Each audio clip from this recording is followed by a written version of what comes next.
Assalamualaikum warahmatullahi wabarakatuh. Perkenalkan, nama saya Sulfa Putri dengan NIM 2023 0303 135 dengan gagasan inovasi sistem informasi manajemen kesehatan mental yang bernama Daily.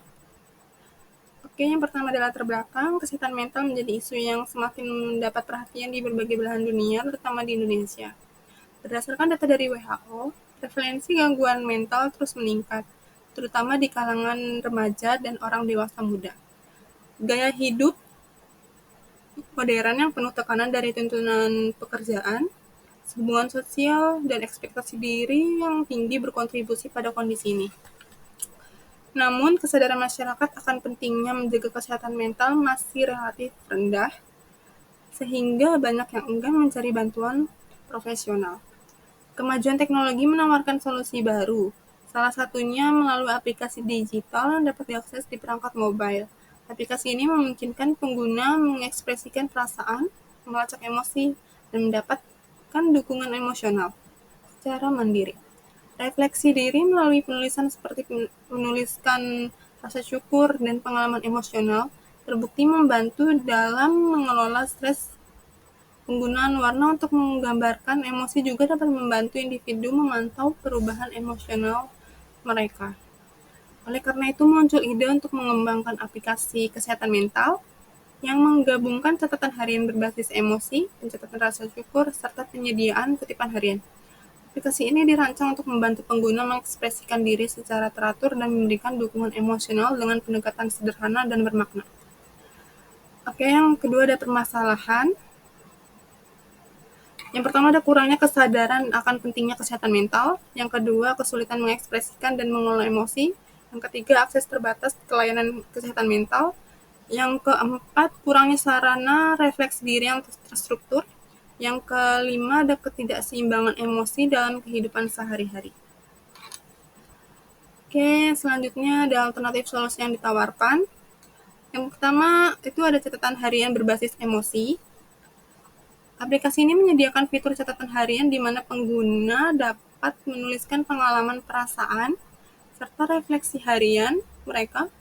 Pengguna diminta mencatat dua hal utama. Yang pertama, hal-hal yang disyukuri untuk melatih pola pikir positif dan membangun kebiasaan menghargai hal-hal kecil dalam kehidupan sehari-hari.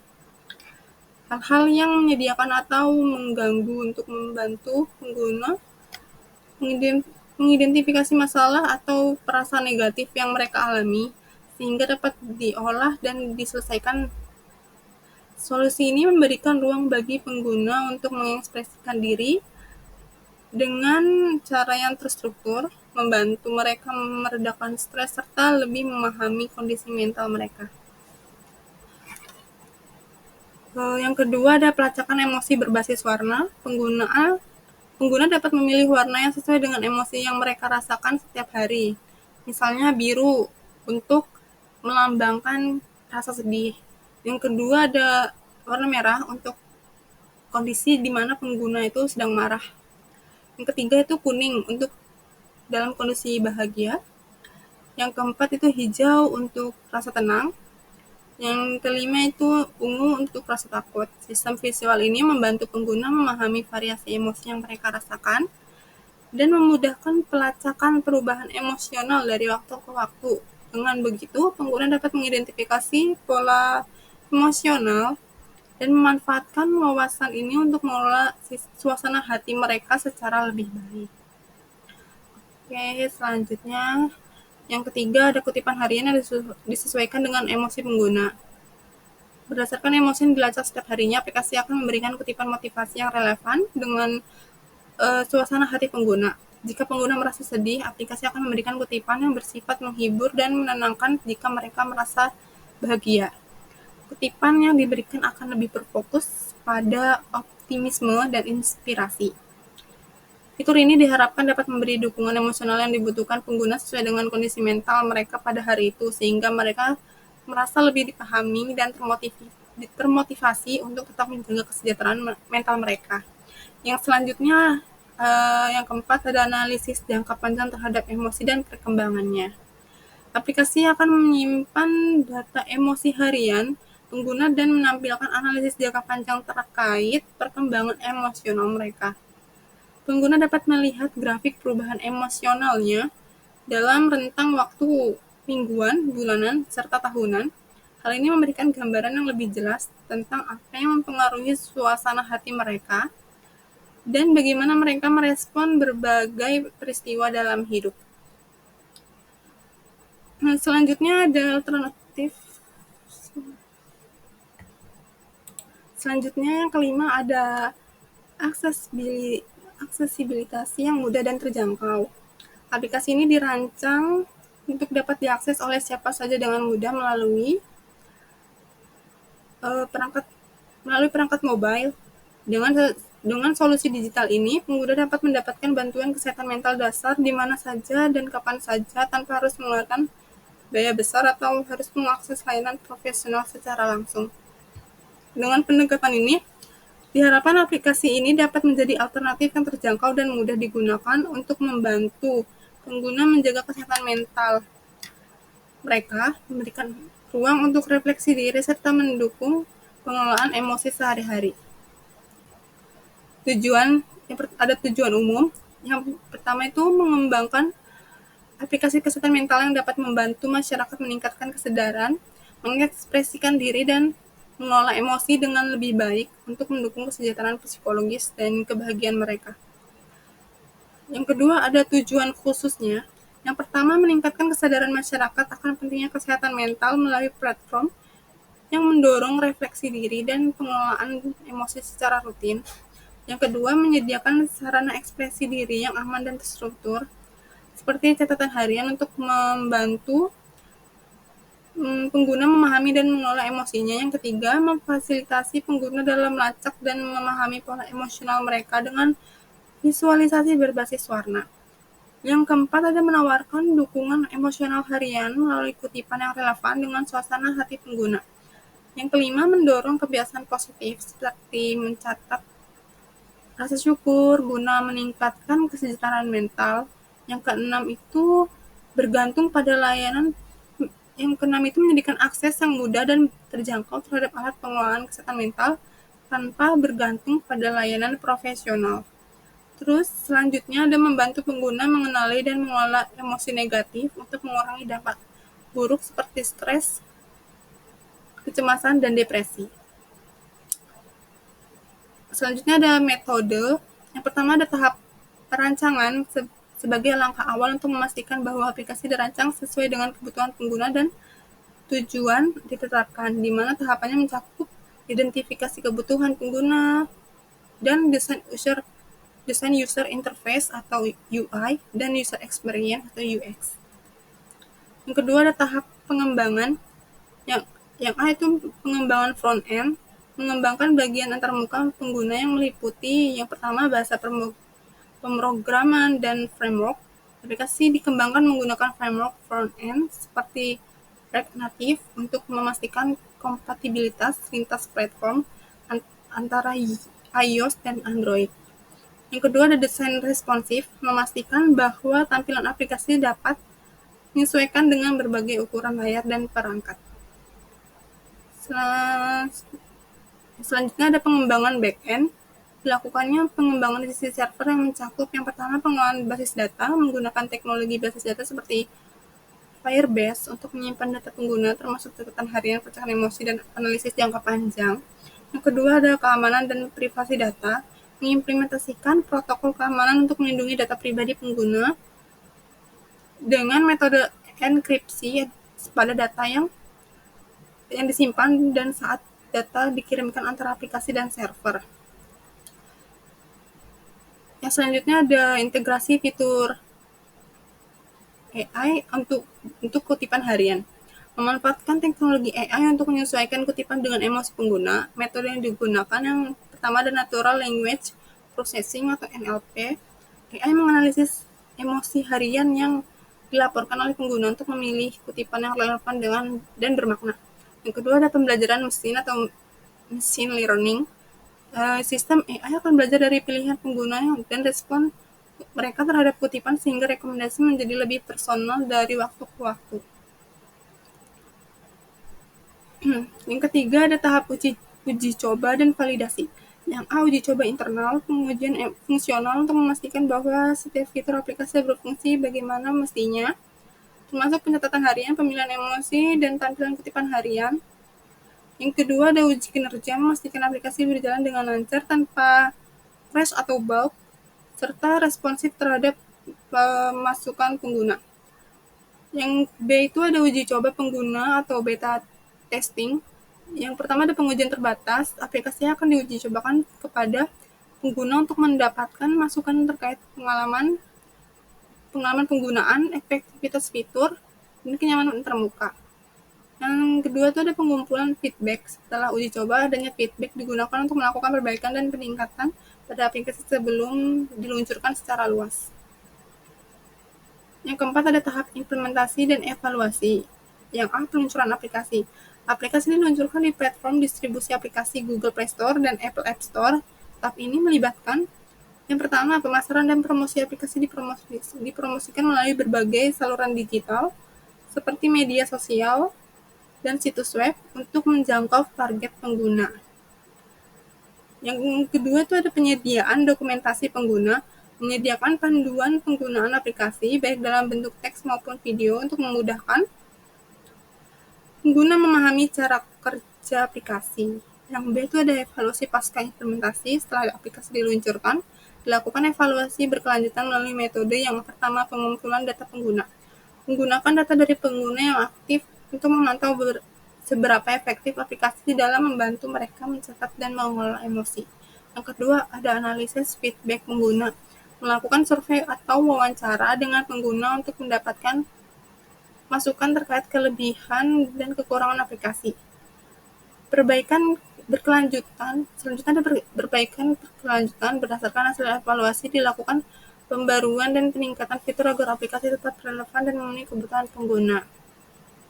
Yang kelima, kerangka waktu. Proses pengembangan aplikasi diperkirakan memakan waktu sekitar 6-9 bulan, dengan rincian yang pertama perancangan 3 minggu, pengembangan 1 bulan, uji coba 1 minggu, peluncuran dan evaluasi 1 minggu. Dengan metode ini diharapkan aplikasi kesehatan mental yang dikembangkan dapat memberikan manfaat bagi pengguna serta memenuhi kebutuhan mereka dalam mengelola kesehatan mental secara mandiri. Selanjutnya ada rancang bangun inovasi. Fitur utamanya yang A, catatan harian emosi. Pengguna dapat mencatat perasaan mereka setiap hari dengan membagi catatan ke dalam 2 bagian, hal-hal yang disyukuri dan hal-hal yang menyedihkan atau mengganggu. Hal ini membantu pengguna dalam merenungkan perasaan mereka dan mencatat perkembangan emosional. Fungsinya itu meningkatkan kebiasaan refleksi diri dan kesadaran emosional. Yang B itu ada pelacakan emosi berbasis warna, di mana pelacakan emosi menggunakan warna untuk menggambarkan perasaan pengguna setiap hari.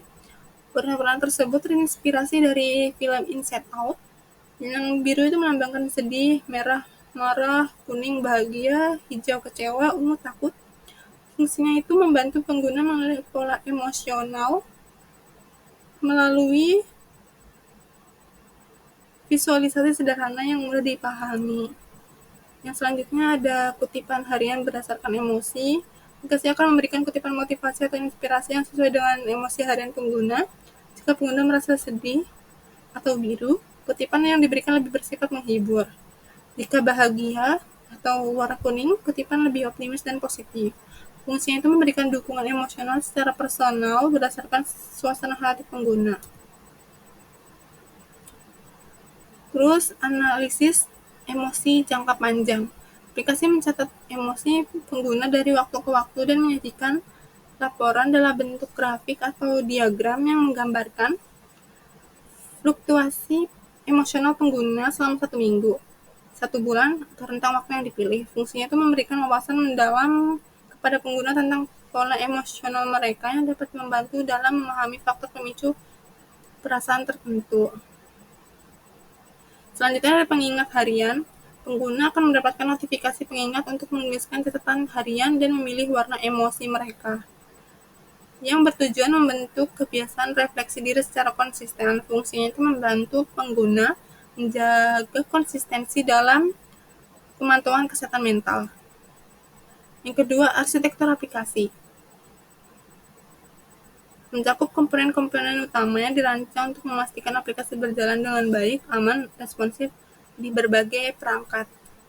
Yang A, front end. Yang komponen utama itu halaman catatan harian, halaman pemilihan warna emosi, halaman kutipan harian, laporan analisis emosi dalam bentuk grafik atau diagram, terus pengingat harian. Yang B ada back end, yang C ada AI dan algoritma, yang D server dan penyimpanan. Selanjutnya ada alur interaksi. Yang pertama ada mendaftar atau masuk. Pengguna baru mendaftar melalui email atau media sosial. Setelah itu masuk ke akun yang telah dibuat untuk mengakses aplikasi. Yang kedua itu ada mengisi profil. Pengguna diminta untuk mengisi beberapa informasi dasar seperti nama dan tujuan penggunaan aplikasi, misalnya kayak mengelola stres, melacak emosi, dan atau refleksi diri. Yang ketiga itu ada pencatatan harian. Setiap hari pengguna akan diminta untuk menulis hal yang mereka syukuri dan hal yang membuat mereka sedih.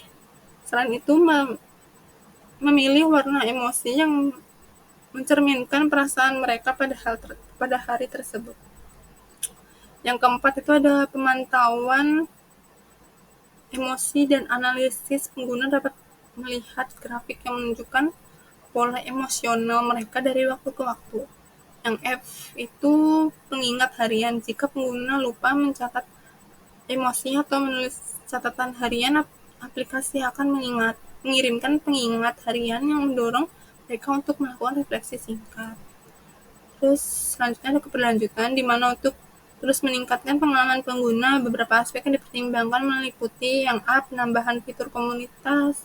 Pengguna dapat berbagi pengalaman atau catatan yang mereka tulis dengan orang lain, itu opsional, sehingga dapat membentuk komunitas yang saling mendukung.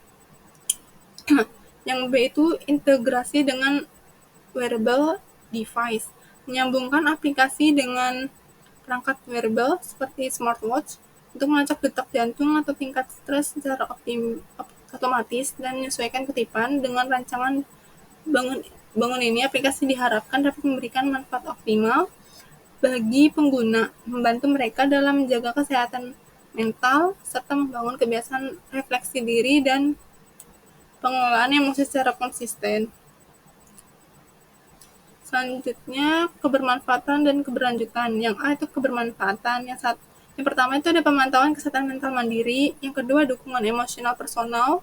Yang ketiga, meningkatkan kesadaran kesehatan mental. Yang keempat, akses mudah dan fleksibel. Yang B itu ada keberlanjutan. Yang pertama, pembaruan berkala, pembaruan rutin untuk meningkatkan fitur. Yang kedua, feedback pengguna, pengembangan berkelanjutan berdasarkan masukan pengguna. Yang ketiga itu ada model bisnis berkelanjutan, penggunaan model premium dan kerjasama dengan institusi kesehatan mental. Yang keempat itu ada komunitas pengguna, membangun komunitas yang mendukung meningkatkan keterlibatan pengguna jangka panjang. Yang selanjutnya ada originalitas ide. Aplikasi ini memiliki beberapa fitur inovatif yang membedakannya dari aplikasi serupa. Yang pertama itu ada pelacakan emosi visual, menggabungkan catatan harian dengan pelacakan emosi berbasis utama. Yang kedua ada kutipan harian yang dipersonalisasi, AI yang menyesuaikan kutipan motivasi harian berdasarkan suasana hati pengguna. Yang ketiga ada fokus pada rasa syukur, pengguna diajak untuk mencatat hal-hal yang disyukuri. Yang keempat itu ada analisis jangka panjang, membantu pengguna memahami perubahan suasana hati mereka secara lebih mendalam. Yang kelima itu ada sederhana namun mendalam, mudah digunakan untuk berbagai kalangan dengan fitur yang nyaman. Terus selanjutnya ada efektivitas pelaksanaan inovasi, diukur melalui beberapa aspek. Yang pertama, implementasi teknologi, penggunaan framework cross-platform seperti React Native memungkinkan aplikasi mudah diakses di berbagai perangkat. Yang kedua ada pelacakan emosi visual fitur. Pelacakan emosi berbasis warna sederhana namun menarik, mempermudah pengguna memahami emosi. Yang ketiga ada personalisasi kutipan harian. Teknologi AI memberikan kutipan motivasi harian yang disesuaikan dengan suasana hati pengguna. Yang keempat itu ada refleksi diri dengan rasa syukur. Pengguna didorong untuk mencatat hal-hal positif dalam hidup mereka setiap hari. Yang kelima itu ada analisis jangka panjang. Dilihat dari perubahan emosi dalam bentuk visual yang membantu pemantauan mandiri terhadap kesehatan mental mereka. Yang keenam itu ada penerimaan penggunaan. Desain aplikasi yang user friendly diharapkan menarik berbagai kelompok usia. Yang ketujuh ada keberlanjutan pembaruan fitur dan perbaikan berdasarkan umpan balik pengguna. Nah, berikut ada desain-desain dari aplikasi yang dibuat.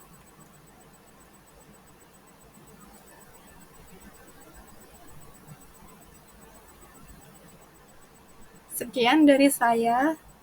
Assalamualaikum warahmatullahi wabarakatuh.